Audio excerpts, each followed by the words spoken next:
So kind of the objectives of what I want to talk about is some statistics related to online cheating and plagiarism. So I've done kind of a literature review to pull in a lot of statistics to kind of see, well, is it a problem?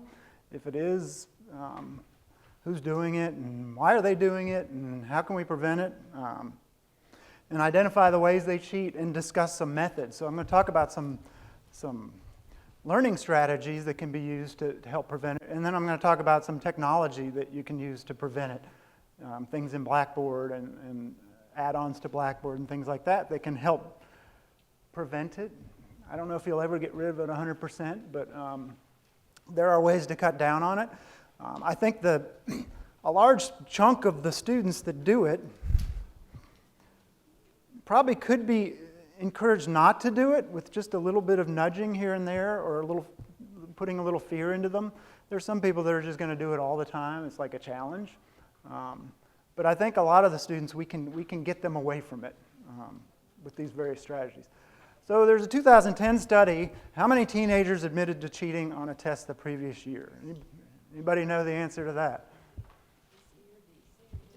C or D? So in that particular study, the answer was C, 59%. Seems like a lot. So how do they cheat? So I'm not going to read all these, but these are just all the different ways that students can cheat. Having parents do work for them, copying, phones, texting answers, saving answers, browsing the internet, taking photos of a test, sharing it. Here's some things I hear from Blackboard students. I got kicked out of my test. I was in the middle and I got kicked out. I know I took that quiz. I don't know how many times instructors come to me and they say, I know I took that quiz. And by the way, I'm an instructional designer, and I don't work for a community college. I work for Carilion, locally. And we work with Jefferson College of Health Sciences and Virginia Tech Carilion School of Medicine. So, and I also teach the occasional class at Jefferson College.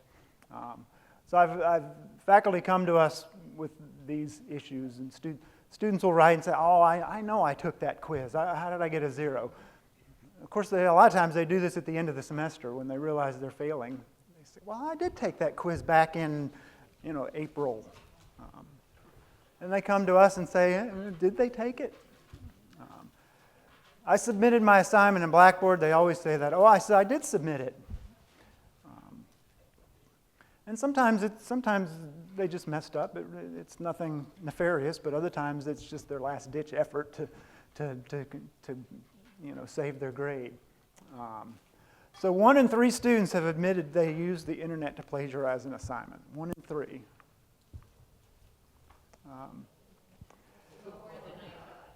21% have downloaded a paper report. 38% have copied text from websites. 32% have searched for teachers' manuals or publisher solutions. Yeah, clever. 95% of cheating high school students said they had not been detected. So you know what happens then? They go to college, and they think, I got away with it. I can keep doing this. It's like rolling a boulder, a snowball. They may even start like just one time. I'm overwhelmed and I can't fill this class, and they do it once and I didn't get caught. Do it again. I'll do a little bit more here and then do a little bit more. And then they go to college. They say anywhere from 60 to 84% of college students admit to cheating on tests, homework, and assignments. At this point, I'm getting depressed. Even myself, I'm depressing myself with these statistics. Cheating and cell phones. Boy, this has been a real boon, hasn't it? Teen cell phone users who have cheated with their cell phones is blue, and teens who say people at school have done this. So storing info on the phone, texting answers during tests. That's why most testing centers say leave your cell phones at the door. Taking pictures of quizzes and test questions. That's a tough one to stop too. Searching the internet for answers. And there are ways to prevent most of these. Move forward. Is it cheating and how serious? So this is an interesting study where they asked students what they thought was cheating. Was it a serious offense? Was it a minor offense? Or it's not really cheating? So taking pictures of quiz test questions, 24% said, I don't really think that's cheating. Searching the internet for answers, texting friends answers, storing notes on the phone. There's some students that just don't even realize that it's cheating. They need some learning. They need some learning. And then there's the unintentional cheating. So this includes students who can't summarize research results.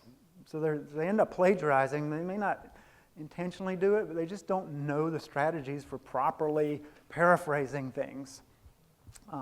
Students using search as research. Yeah, that's a big one. Google. They can just type it into Google, and that counts as research. Not understanding how to cite references, not understanding when they have to cite references. Working in groups, so working together on assignments. You mean for the assignment to be an individual assignment, but they work on it in groups and help each other. They think, well, that's not right. It's like like a study group. Well, not really for the assignment. And the whole sharing equals caring thing that friends do. Well, we're friends. You share and you care about me, things like that.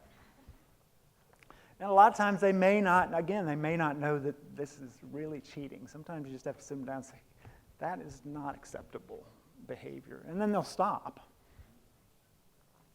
So who cheats? This was interesting research about the characteristics of cheaters. Men and women are equally likely to cheat. They found increased cheating in math and science classes. Engineering and business majors had a higher incidence of cheating. Freshmen and sophomores, interesting. Fraternity and sorority members, I thought that was kind of humorous there. Yeah, that is a lot of the sharing part of it there. Students on the extreme ends of the GPA scale. Well, that kind of makes sense when you think about it. You got the ones that are barely making it in the course. They just need to get that D or that C. So they're like, okay, if I just cheat, I can cross that line. And then the ones that are the overachievers, they're like, oh, I always got to make an A. I got to make an A, and they're barely making a B, and they can't accept it. And you're thinking, oh, thank goodness, a B student. It's great. Or the parents pressure them. And from the parents' perspective, I just love this chart. The blue, 80% of the parents think other students do it. 20%, only 20% believe their child does it. My child would never do that. That's difficult pose for a whole way. Yeah. Cheating with a cell phone, same thing. Which is why a lot of teachers these days, they think the parents are the worst enemy. The children get caught and they call on the parents, and the parents are there arguing with them when they have all this evidence pointing to the student was cheating, and they just refuse to believe it. So why do they cheat? We talked about some reasons why they cheat. Maybe it's a campus norm. Maybe there's a culture of cheating. And we've seen this at our school, where you find out it was this group, this little clique that was doing it. It was this culture that they had built up. If you don't have an honor code, or you don't present that honor code to students, you don't drive it home, put it in their head that it's important. Schools without an honor code have much higher levels of cheating than schools that do have an honor code. If faculty support is low, and this could also be administration.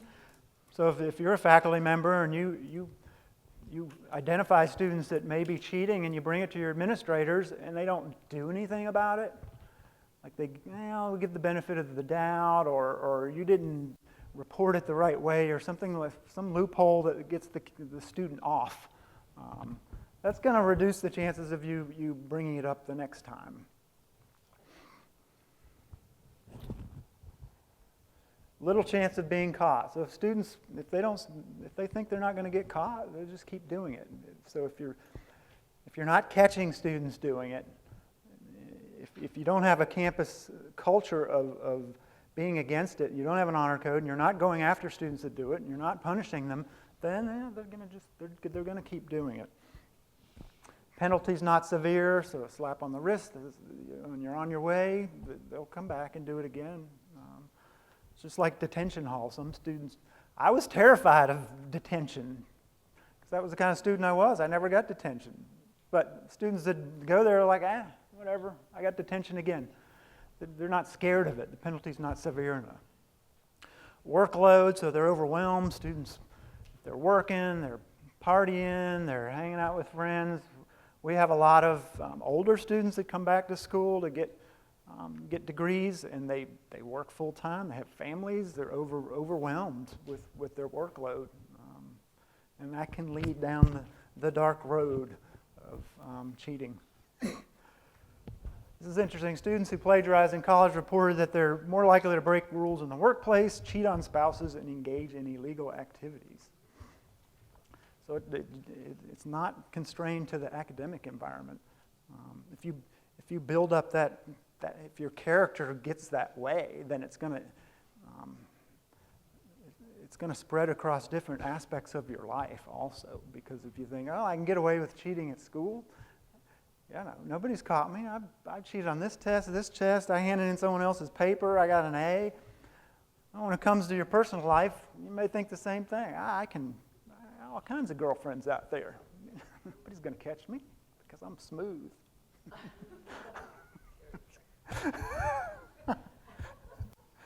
Just joking.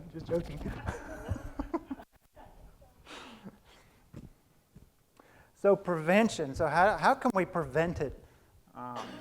Just on a macro scale, how can we prevent this? So the first thing you want to do is you need to create a campus-wide culture of academic integrity. So your campus has to support it. The school has to support it, has to be behind it, have to support you when you bring issues up and pay attention to them and not brush them under the rug. Honor code, at schools with an honor code, 41.5% of students cheat. Without an honor code, 67.6%. So just having the honor code and an honor pledge. Do they have an honor code here?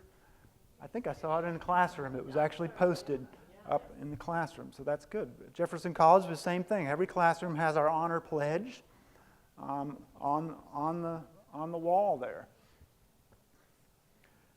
This is great. Students who read an honor code or pledge or signed an honor code were less likely to cheat on a test. So if you present them with the honor code before they take the test, the rates of cheating on that test go down quite a bit, actually. David, here in the testing center where they take paper tests, the honor code is displayed in each cubicle for each test, and also by each computer when it's a computer test. Yeah, that's fantastic. You got to get it in front of them. It may not stop them then, but they may think about it. When they get to a point where they think about cheating, they see that, and I don't think anybody really wants to be known as with somebody with bad moral character. So if you're reminding them that by doing this, you are making yourself, your character is in question. What's that? We have some instructors who could have stopped the test. Yeah, exactly. And actually, I'm going to show a strategy in Blackboard for that a little bit later. So some examples of, the first one is the Jefferson College Honor Pledge. Very succinct. Some other ones I found, I think University of Maryland, very similar. I like Jefferson College because it's very easy to memorize. Now this is an honor pledge, so it may be a little different than an honor code, which may be more in-depth. But you can memorize that, and I know it. The students can memorize it, so they know it, and it's easy to put in front of them in the classroom, in the testing center, places like that. So let's talk about motivation. So which students are more likely to cheat? Those driven by extrinsic motivation or intrinsic motivation? Anybody have an answer? Which ones are more likely to cheat? You said A? Extrinsic?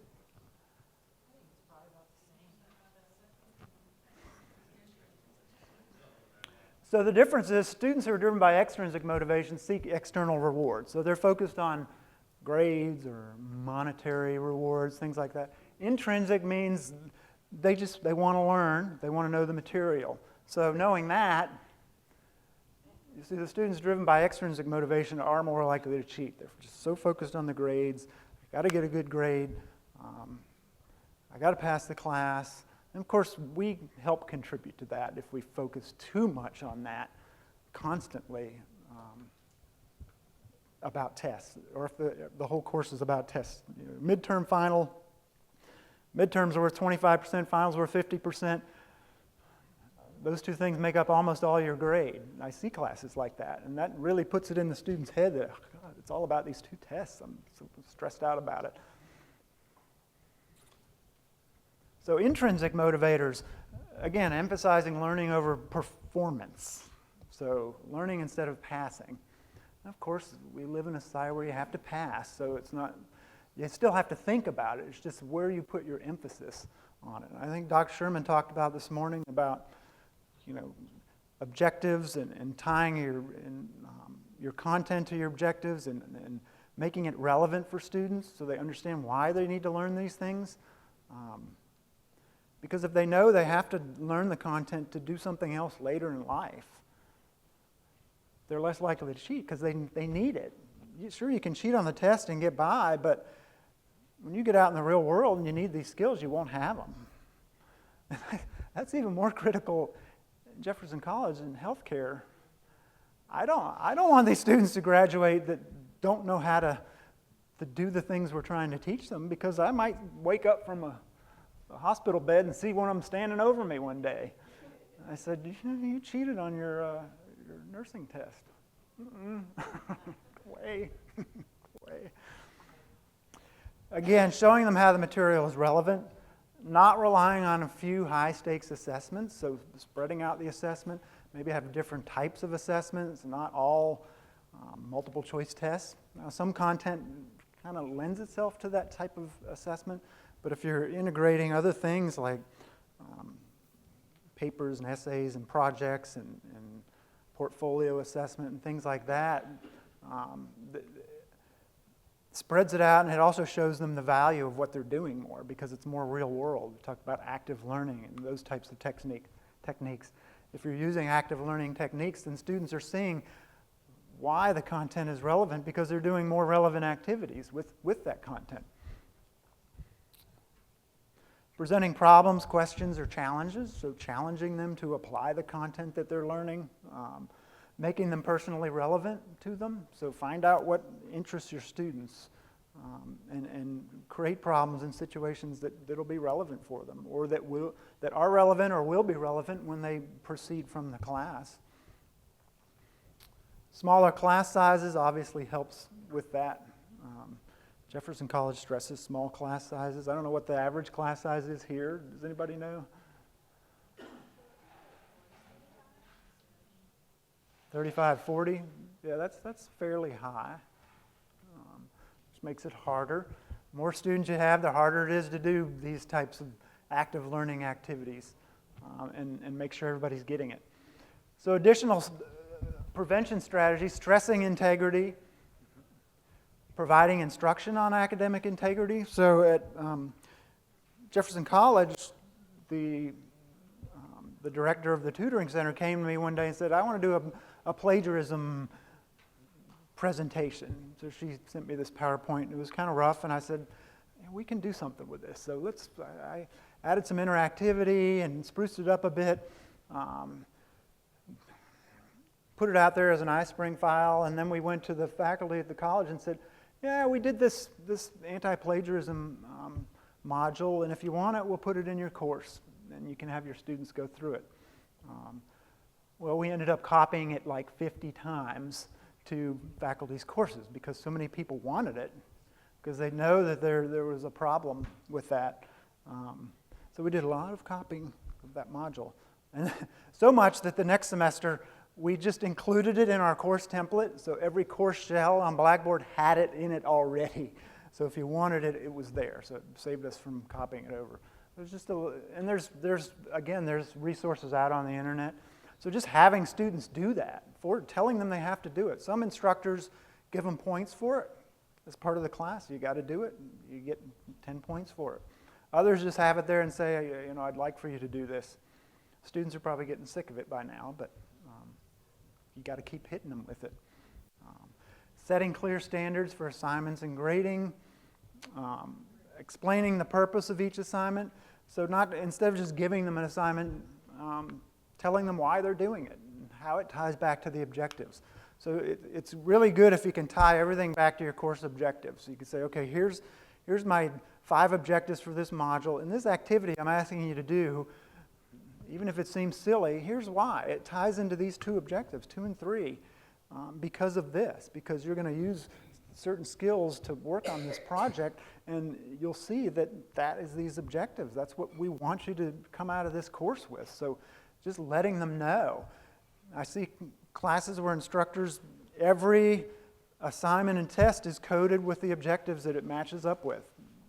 You just say, okay, this matches objectives 1.1, 1.3, 1.4. Every assignment is like that. And you should be able to do that. You should be able to look at your content and say, okay, which objective is this meeting? If you can't determine that, then you might need to throw that out or change it so that it better matches. And we do that with the courses that I work with and teach periodically. We go back and say, okay, let's go back to the objectives and look at these assignments that we're doing and make sure that they're really achieving what we want out of the course. And a lot of times we'll say, we need to tweak this one, or we need to change this one, or we need to get rid of this one, or we need to add something else here because we're not quite hitting this objective good enough. And if you can do that yourself, then it's a lot easier to tell the students why it's relevant too. And if they know it's relevant, then they're more likely to do it, to put forth the effort to do it and not try to cheat their way through it.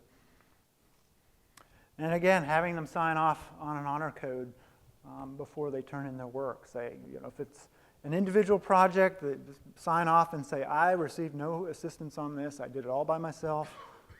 Tests saying, putting the honor pledge up there.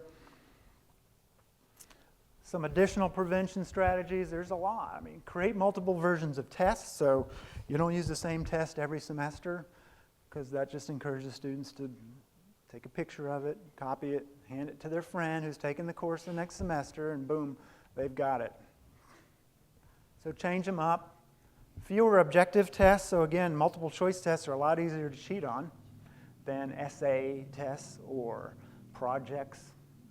So essay questions, application questions, projects, portfolios. It's hard to plagiarize a portfolio because it's a summary of all your work. And again, some classes lend themselves to that more than others. Portfolios is something I've been trying to push a lot at Jefferson College, and we've got some interest. The Blackboard portfolio tool is much improved from where it was years ago. It's actually pretty good now. So I encourage you to look at that if you're interested in portfolio assessment. Assigning topics that are more specific than general. So avoiding the more general topics is easier to cheat on something that's nebulous and fuzzy. Having student meetings to discuss progress. So if it's a long-term project, set up these milepost meetings so the student can come to you and say, here's where I'm at. Here's what I've done. That way they're not doing it, the night before, plagiarizing it from somewhere else. You actually seeing. You say, okay, show me what you've done. At this first meeting, I want you to have 3 resources already done, summarized. That's kind of how we do it with dissertation. With the dissertation, you have these mileposts that you go, okay, you got your preliminary exam where you do your lit review. They want to see your lit review. They want to see that you're making progress on it and that you're going in the right direction. So just having these meetings periodically. Asking for copies of cited articles. So when I worked on my dissertation, I had a copy of every single article, several hundred. I made a copy of it, and it's in my little file box still at home. So if my instructor came to me and said, where did you get this article? I can say, there it is, right here, I got it. Because if they can't tell you where they got it from, there's a good chance they just copied that reference citation and stuck it in their paper. It's hard to track those down, especially in longer papers. How many instructors actually go to the reference section and match up each section? That one person, very good. Because that's such an easy way to cheat. If you tell a student, you got to have at least 20 references, they just paste in 20 references if you don't check it.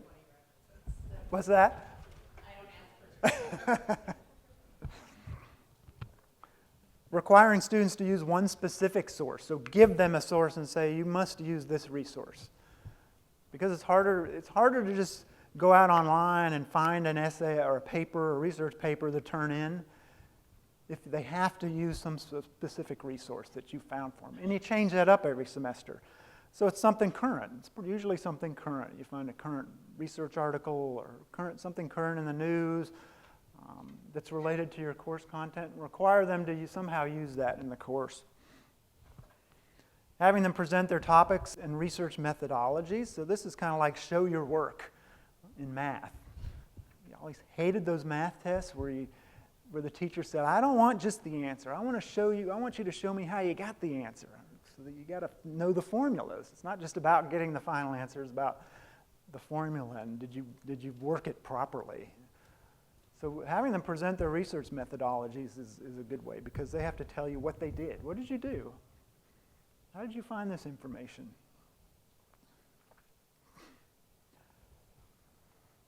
So those are strategies you can use. So now there's technology. So really all you have to do is make one of these cool little boxes. Stick it on their head. And I love the paper. People actually do it. So here's your idea right here.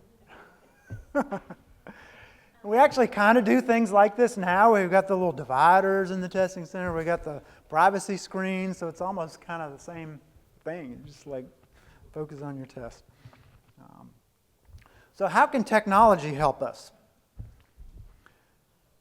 So some of the tools that we use are Respondus Lockdown Browser. How many of you use that? A couple. Safeassign, anybody use that? And Respondus Monitor, I don't think you have that at the community college, but I will talk about it because it is related to Respondus. So Respondus Lockdown Browser, basically when students take a test, they have to use this special browser and it locks their computer and they can't do anything else while they're taking the test. So they can't browse Google, they can't do a screenshot to save it for their friends, they can't do anything. It's just stuck on that test. Until you submit that test, you're stuck there. It's just you and the test. Unless you have another computer by your side. Yeah, unless you have another computer, yeah. So really, which is a good point because this is best used in a testing center. We have people, yes? Sorry. And this is showing how long it's been since I have really worked with creating tests and stuff in Respondus. Do you have to create the test in Respondus still to use Respondus? No, you create it in Blackboard just like any other test. Or my math lab. My math lab plays nice with it too. Oh, okay. Yeah, so you create your test in Blackboard just like any other, and you deploy it just like any other test, and then you just go in there and turn on Respondus for that test, and boom, that's it. If students try to take the test without Respondus, it'll say, you can't do it. You have to use Respondus Lockdown Browser. So then they have to close out and load up the Respondus browser to take the test. It's also good because at the end, if you allow them to see their feedback and the answers, they also have to go into Respondus Lockdown Browser to do that, to look at the grades. So again, it helps prevent the screenshots and things like that.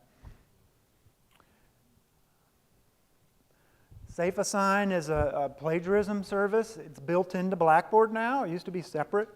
So if you have Blackboard, you have that available to you.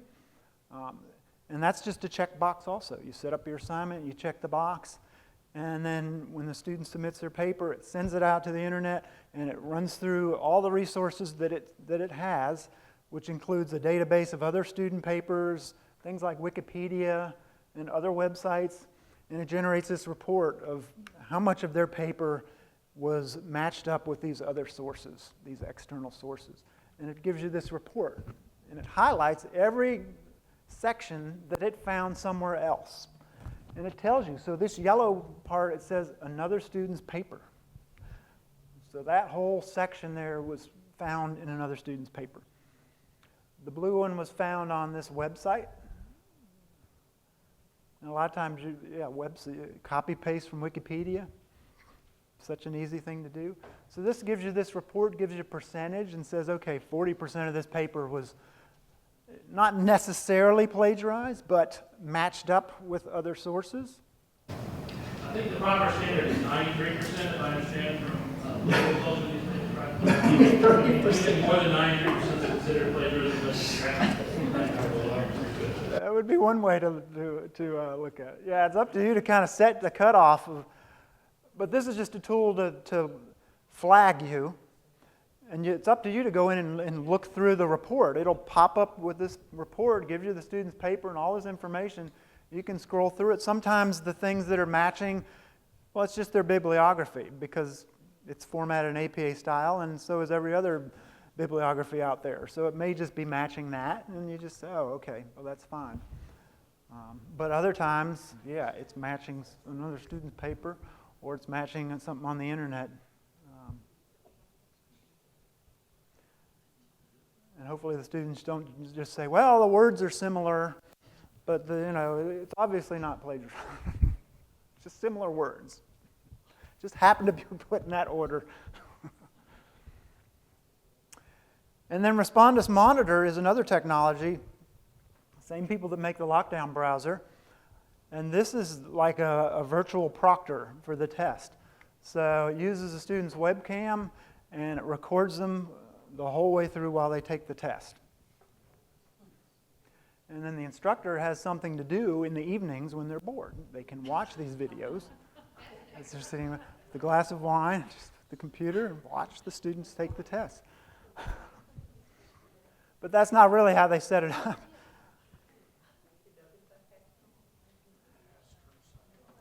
And actually, Respondus Monitor is set up on this, it's integrated with Respondus, so if you have a license, it's the same screen as where you set up the lockdown browser. You just say, require Respondus Monitor for this exam. And it runs them through a webcam check, student photo. They have to show their photo ID to make sure it's actually that person taking the test. They have to do a photo. They do an environment check, which means they have to move the camera around and show the environment around where they're sitting to make sure there's not another computer sitting there or anything like that. It's very clever the way they've done it. I'm really impressed. And then what happens at the end, you get this. So the student takes the test, you can come in and you see screenshots. Every minute or so it does a screenshot and puts them all on the screen. So they don't really expect you to sit there and watch the student take a test for 90 minutes, which that would get kind of old. But you can look through here. So here's the startup screenshot, show their face, show their ID to make sure it matches the person on the camera, show their environment, and then the test starts. So what you can do, first off, you don't even have to look at this if you don't want to, but a lot of times if you have a student that's a C student, and then all of a sudden, on the final, they jump up to an A. You think, that's unusual. You might want to come out here and check, and this is all in Blackboard. You might want to come out here and check. You can just scan through the screenshots. If the student's doing anything weird, you're going to see that they're not looking at the camera. Like if suddenly they're gone, or they're doing this, or they're doing this, and looking down at their phone, you know something's wrong, and you click on it, and it plays the video from that point on. And you can see, well, okay, what were they doing there? I had an instructor last week come to me and say, I had this test, and the student didn't do so good, or the student did extra well, or she's questioning, or something. So we looked at it, and there was one point where the student had disappeared from the camera. I was like, well, what is she doing there? And the camera kind of moved, and then you saw kind of like part of her in there. I was like, I don't know what's going on there. You're going to have to ask the student what she was doing. If she can't explain that, then you're going to have to think about what you want to do with this test, whether you want to just wipe it out or not, and you need to tell them, you can't leave once you start the test. So make sure you went to the bathroom, make sure you don't have a crying baby that you need to tend to or anything like that. Unless you see smoke and flames behind them, maybe we'll make an exception. And actually, the new version of a Respondus Monitor actually has face detection, and so it will give you a report of the number of times that it detected the student's face wasn't there. So when you go into the screen, it'll say, face detection, how many flags. There were 5 times, and then you can say, okay, let me figure out what they were doing in those times. So it's a really neat tool. We've implemented this at Jefferson College, where the response from faculty has been really positive. And even the students have not raised too much of a fuss about it. I thought students would hate being on camera, but the benefit to them is they can take their tests at home. Because this is the tool you would want to use at home. If they're in the proctored testing center, you don't need that. You still want Respondus lockdown browser. When they take it at home, when they have the option, well, you can either come to the testing center, schedule a test, and come there and take it, or you can do it at home, but you got to use Respondus Monitor. Most of the time, they always do it at home, even if they complain. They have to make sure their webcam works on their camera, but there's no. Lockdown only works in the labs we have it installed. Yeah, they need to install the lockdown browser, and so we give them the link for that and everything. And also, the good thing to do that we do is we put in a practice test in instructors' courses, so students can run through this and take a practice test before they have to do any high-stakes testing, just to make sure their computer and their webcam works, because basically if they can't get the webcam to work, then they can't do it. And we pretty much can't help them with their personal devices usually. But Respondus is pretty responsive to students when they have problems. That's the first line of defense when there's a problem, is to contact Respondus. But what we do, and what you should do, is the second option, either a Respondus Monitor or a proctored lab can be used. So you give them the option. So they can come to the testing center and take it, or they do it at home. If they want to do it at home and for some reason they can't get it to work, they still have the option to go to the testing center. So that's a nice tool. When we're using lockdown browser and monitor, test scores drop an average of 10 points. That's anecdotal evidence. And that's true. The first faculty member we had use Respondus Monitor came back to me later and said, yeah, the first test I did, all their scores dropped dramatically. The first time she told me that, I thought, my God, what happened? Because I'm so used to doing things to help students do better, that I didn't realize that this is, if they are used to cheating, when they do this, it's going to hurt them. It's going to hurt them at first. Hopefully in the long run it helps them. They realize, okay, I need to study a little harder. And hopefully you have a lot of resources, student support resources. You can send them to, we have student support to help them with test-taking strategies and study strategies and things like that. So that's when you can direct people to those folks that can help them study better and learn those strategies that will help them do better so they don't have to cheat.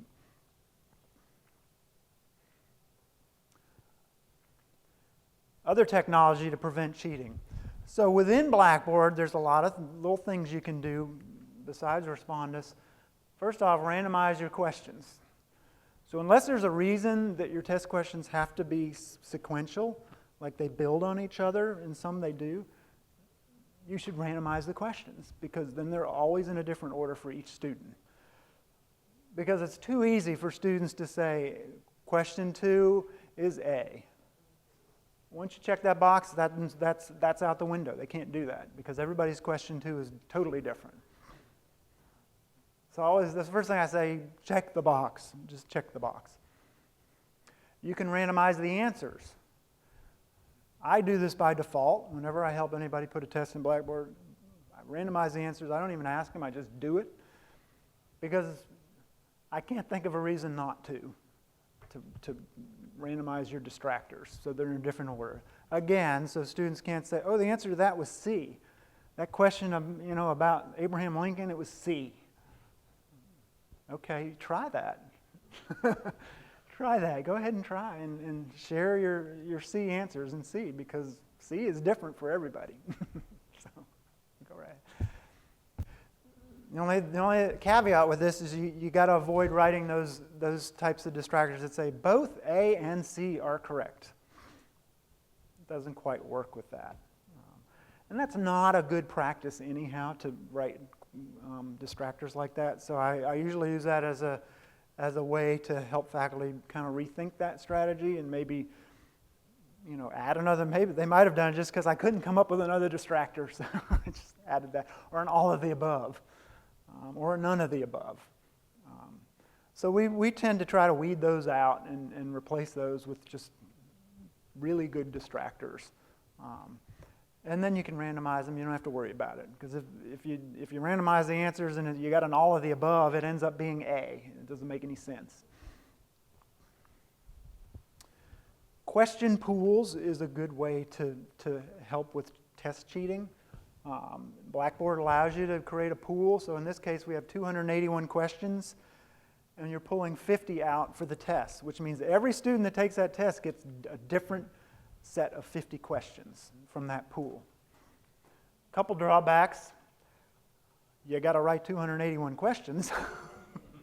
Nobody likes to do that. Now, some publishers will give you test banks and things like that, which makes it easier. The other drawback is it limits your test analysis. You can't get a reliability measure on your test because every student's test is different. So if you're a statistics person, you want to get a reliability on your test, you don't want to do that.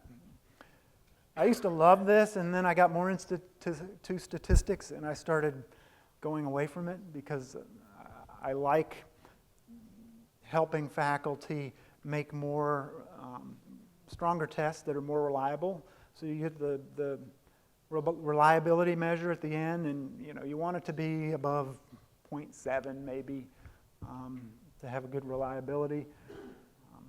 And if it's below, if it's 0.3 or 4, then you can help faculty kind of figure out, okay, where's the problem in the test? How can we revise it for next time to make it a stronger test? When you're doing this, it's hard to do that. So you don't know if your test is good or not when you're doing it like that.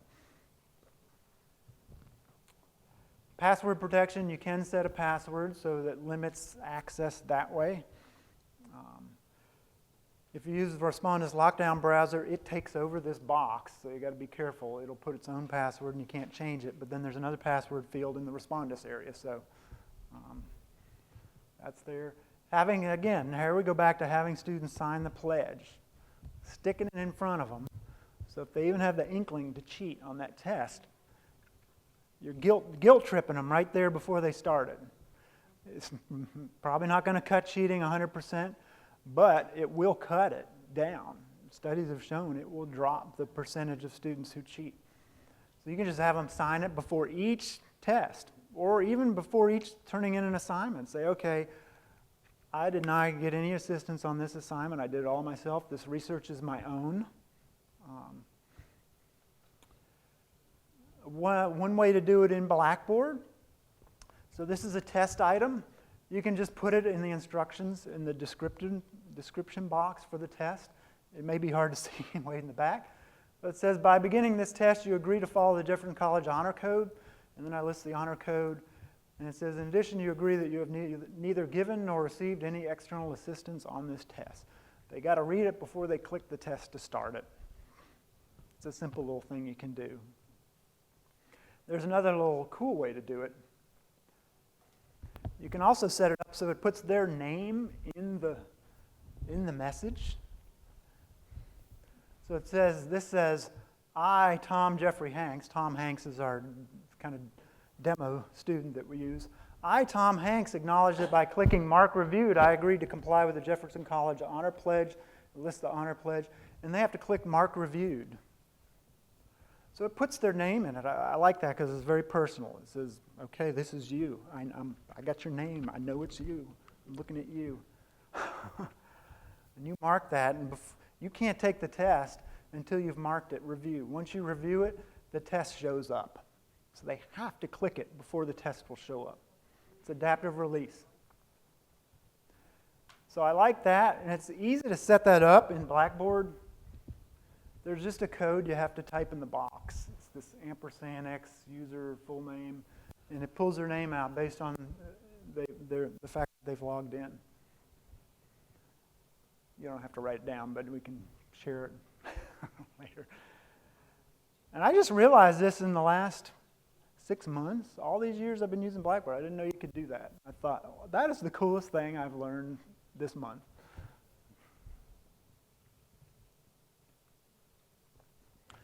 So if you've done everything you can, you set the honor code, you've talked about it, you have a good support, you got all these technology tools, and you still think that they're cheating and plagiarizing. So it's time to hunt them down. Hunt them down like animals.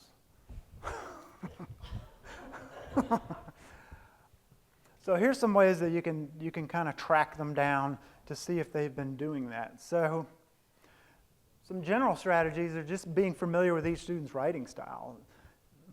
If you have the same students and if you have a small enough class, eventually you know. If suddenly somebody writes this beautiful prose and you think, who is this student? They're the worst writer in the course. All of a sudden they've written this great paper. Might want to run that through Safeassign. Unusual formatting, website page numbers, URLs, grayed out letters or words, straight quotation marks instead of the curly ones. Because when you type a paper in Word, it should auto-correct your quotation marks to those curvy ones. Sometimes if you copy and paste in things, it won't do that. So that's little clues you can see in the papers that say something's not right here. Mixed citation styles, so if you're looking through their reference pages and you see, oh, this is APA, this is MLA, well, that's not right. Why do they get some of them right and some of them aren't right? Could be a copy-paste job. Jargon, advanced vocabulary that you didn't cover in class, that you think this student should not be speaking at this level or writing at this level. That kind of cues you in. That doesn't necessarily mean that they're cheating, but it means you want to take a closer look. Strange text at the top or bottom of printed pages. If the bibliography doesn't match the sources, that requires you to check through it. In longer papers, that's kind of difficult, but if you're clued in that something may be going on, that's when you want to go there and check it, and check every citation. References to books not available at the library, so if students citing a book that you think, I don't even know where that came from, that's not in our library, or it's out of print or something like that. References to graphs or charts that aren't there. I've seen this before. They paste in something that says, oh, in table 1 you'll see blah, blah, blah. And I say, well, where's table 1? I don't see a table 1. Where is it? Websites that are inactive, that's a good one. How many times you see those links and you click it and it doesn't go anywhere? References to historical persons or events in the current sense. So if you're writing and say, President Obama signed the Affordable Care Act last month, well, actually, that was several years ago, so that kind of clues you in, too. If they reference, some sort of terror attack that was, years ago, or anything, any event, current event that they're referencing. So within Blackboard, how many people know about the grade history? So in the Grade Center, you can go and you can pull up the grade history. This tells you everything the students submit, every action that's happened in the Grade Center. When students submit papers, when you grade the papers, when that happens, what time. So if a student says, I turned in that paper last Friday night at 11 o'clock, and you come in here and see, Merrill, it shows there at 6:17 p.m. So this really tracks everything down to to the second. And if a student says, I turned that paper in, faculty call us all the time. They say, this student says they did the test, or they turned in their paper, and I don't see it. Can you tell me? I just tell them to go to the grade history. I go out to the grade history, I load it up and search. There's no paper from that student. They'll tell you. If they submitted it, it'd be in the grade history. So you've got the overall grade history, and you can also look at the grade history for each column, so it'll narrow it down to just that assignment. When you grade them, so it tells you here, attempt. These are tests. So Katharine Hepburn took a test, she got a 50, so it was graded immediately. Other assignment, an assignment says attempt submitted, so that means Dolph Lundgren has submitted his test. It needs to be graded. Once it's graded, it'll show up that the instructor has graded the test, so it tracks everything. Instructor too. For tests, when you review a student's test, there's a test information box that gives you some useful information. By default, this box is kind of squished and hidden, so you got to click the name, the test information, and then it will show this. And it shows how much time they took, when they started it, when they submitted it, and the due date. So if they're past the due date, it shows it. And again, students will say, "Oh, I turned that. I submitted that test at, at 5 o'clock. It's due at 5." Well, and I go in, I look at. I don't tell them they're wrong necessarily. I will just say, according to Blackboard, the statistics in Blackboard, you submitted your test at 6:14 p.m. That's all I can tell you, and that's usually the last that I hear from them. It's their last-ditch effort. It's too bad. I mean, it's sad when it gets to that point. Also, when you click this Access Log button, will show you a question by question, tracks them question by question. Shows about how much time they took on each question. It's kind of nice information. A lot of times you can see where they got stuck, like it'll say time spent is like 5 minutes on one question. You know that they were struggling there. Or maybe they were cheating. You can tell, actually. A lot of times I see tests, or you see tests where they got 60 minutes. So question 1 they spend about 10 minutes on because they're looking at the answer through the book. They spend 8 minutes, 5 minutes, blah, blah, blah. And then they get down and they start running out of time, and you see, 5 seconds, 1 second, 1 second, then it's over. And they run out of time because they took too much time. And I always recommend for tests that you put a timer on it, so that they, unless it's open book and you just don't care. You want them to look up the answers for it. But if you don't want them to look up the answers, put a timer on it. Give them a certain amount of time per question. I generally use about 75 seconds per question if it's a standard multiple choice question. Now, case studies and essays need more time. Because you need time to look up the answers. If you give them time, they will.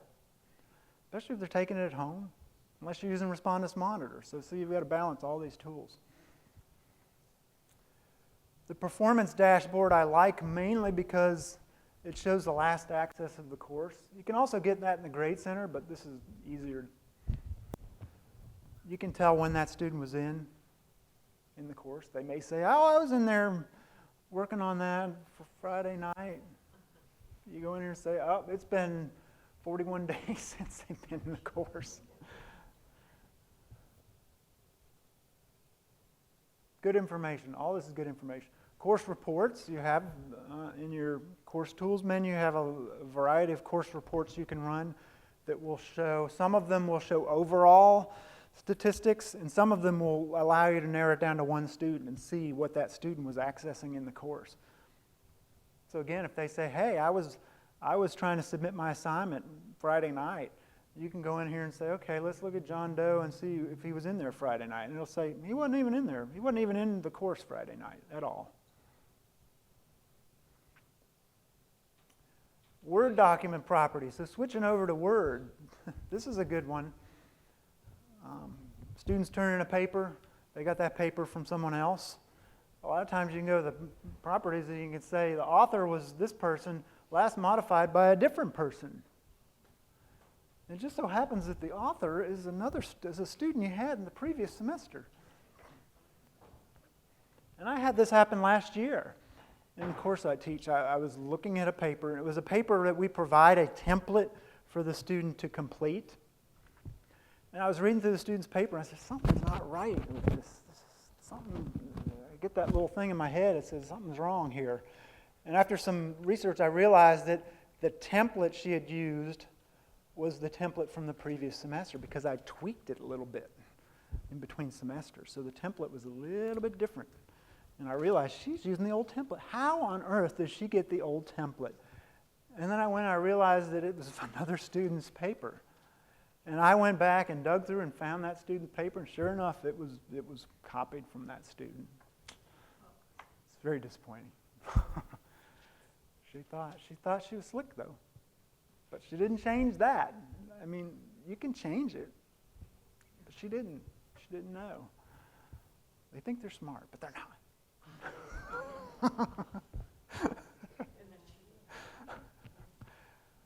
Not smarter than me. So those are all the strategies that I have. Instructional strategies and technological strategies. I know what time we're at 2 o'clock. Wow, good timing. Any questions about any of this stuff? It's a lot of information I put out there. I like to just put it all out, all these strategies, and maybe you'll pick something up and want to do it. I had somebody come up to me from the last session I did today and tell me that he was doing the honor code thing in his courses since then. So at least he got one little thing out of it. There's a lot of good statistics in there. I went out and researched that were interesting. They are depressing when you look at it, but technology has made this a lot easier than in the past. But I think we have to let students know that we're watching them and that we really care about the integrity. And I think you can get that into their head and they won't want to cheat as much. As I said before, there's always going to be people that do it regardless. They're looking to game the system. They think it's a challenge. They'd rather spend their efforts trying to figure out how to cheat than to learn the material. Maybe the material is just not as exciting as cheating, or they love hacking things, so they try to figure out how to hack Respondus lockdown browser. There's people that try to figure out how to hack that and get around it. Not any one of these tools is going to do it all, but together, I think you have to do them together. It has to be a combined effort. You have to have the pledge. You have to make them sign the pledge. You have to randomize your questions. You got to use these tools like Respondus Monitor. Online courses, students, you got online courses, you want to give a test. The students never come to campus. What if your student's in another state? Well, you can do some sort of proctored testing in that state, but tools like this make it a lot easier for students to take their tests at home. But that's a terrifying thing. And we had a department, our nursing department, there were a lot of people in there that were terrified of giving tests because they have strict standards that students need to meet. I want my nurse to know her stuff, his or her stuff, when I'm out there. And they have to, they have accreditation tests they have to take. So they were terrified of putting tests in Blackboard. And it's taken time for them to realize that these tools can be helpful and that you can do it without suffering a lot of cheating. Students go in Blackboard and take it, and then when they come out, they share, oh, so-and-so was on the test, and you better go study this on the test. So that doesn't stop the sharing unless they take it at the exact time. And lots of times that's why online testing is not at the exact time, to give people that flexibility. Exactly, yeah, and we have some that do that, and some that force their students to take it all at the same time, which I can understand, and others that don't, and they just try to use all the tools available. But yeah, no matter what, nothing prevents a student from coming out and saying, well, there was a question about this, there was a question about that. It's still better than them saying, yeah, the answer for this question was C. And maybe there's some positive to say, okay, the next student will study harder in those areas so they'll do better. So I don't know why a student would want to do that, really, no matter how friendly you are. If I take a test, I study for it. Well, I don't want to tell my friend to make it easier on them. I had to go through it. I try to make it easier for them. So. David, did you find any data on when you show the honor code to someone? Like if it's, the beginning of the assignment before they start writing a paper versus right before they submit it when it's complete and then it's... No, I haven't seen anything like that. I've seen mostly just about presenting it to them before they turn something in or take a test.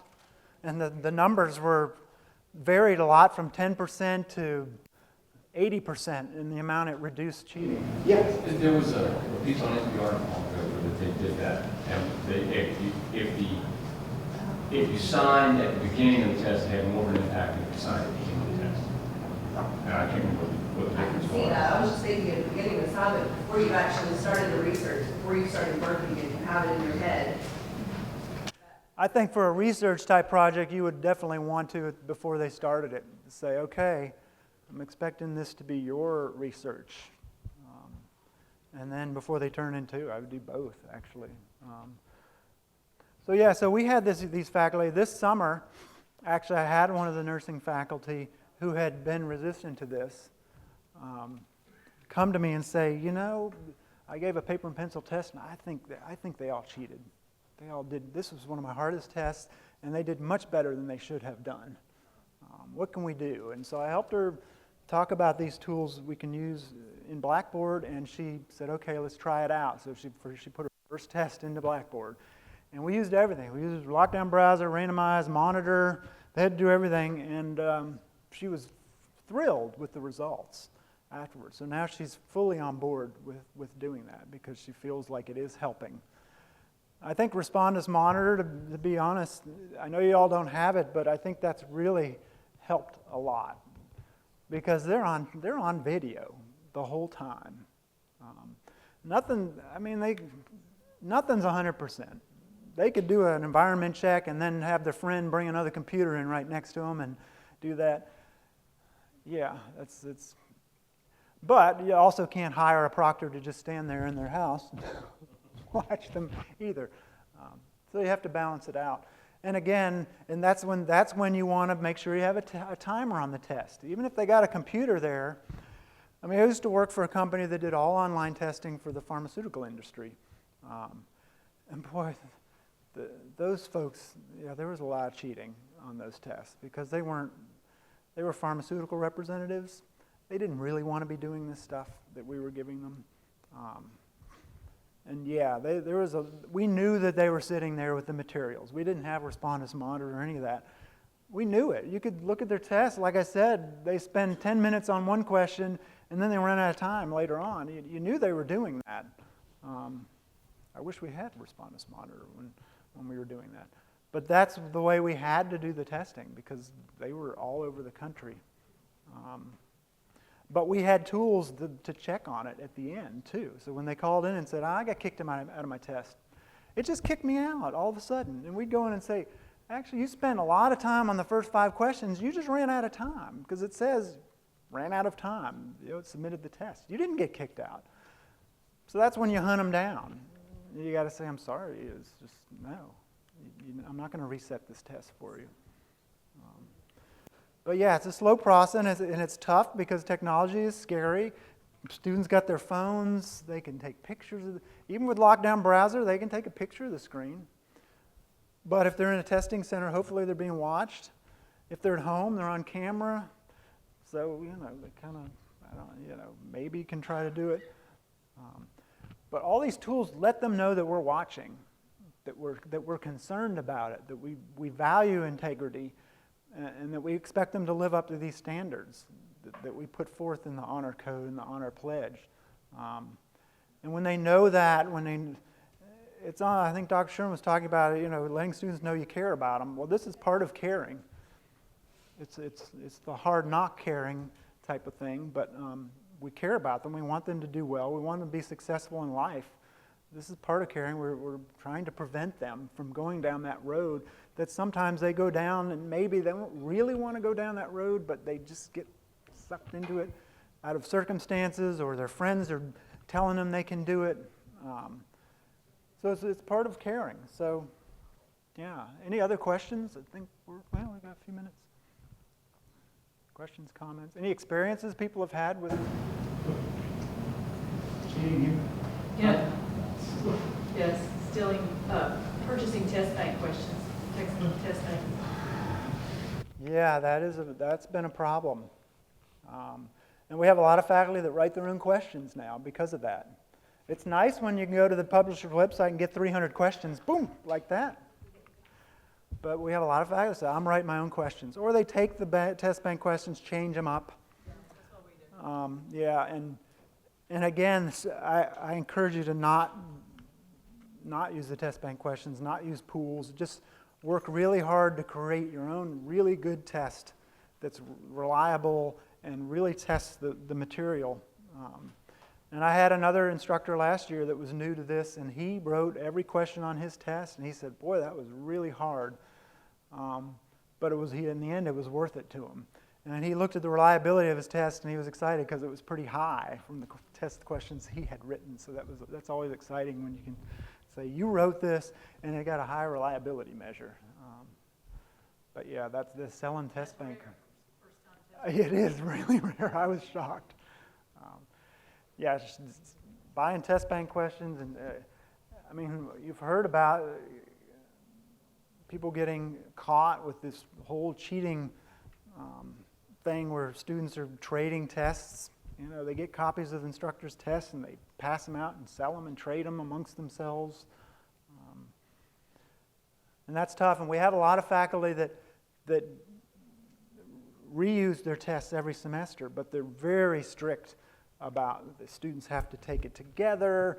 They have to use a lockdown browser. They don't share the answers. That's another thing when you give tests. In Blackboard, you have the option to show them the answers, the correct answers, or not. And we have some that do and a lot that don't. They don't want them to see the correct answers because they don't want them to go out and share them.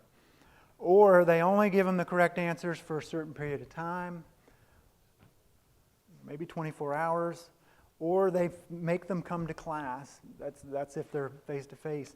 And they open the test while they're in class, and they can see the correct answers, see what they missed, and then they turn it off. And again, that's harder with online courses. Yes, in the back. Two things, though, about making the test available, like the test answers available to the students after they've taken it, is, I don't know if it's still the case, but it used to be that if you allow a student to see the answers, it did also allow them to print out the test while it was open. I think if they're in lockdown browser, it prevents any kind of printing, I think. Well, no, this is, if you check off the option of letting them see the answers for their submitted questions, like what they got right and what they got wrong, it allows them to print out the test.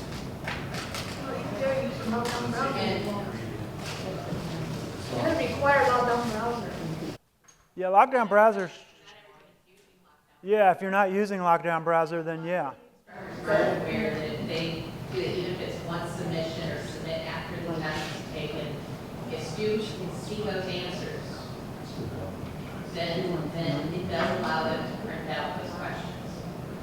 Yeah, that's true. If you're not using the lockdown browser, they can. They can do screenshots, all kinds of stuff with those answers.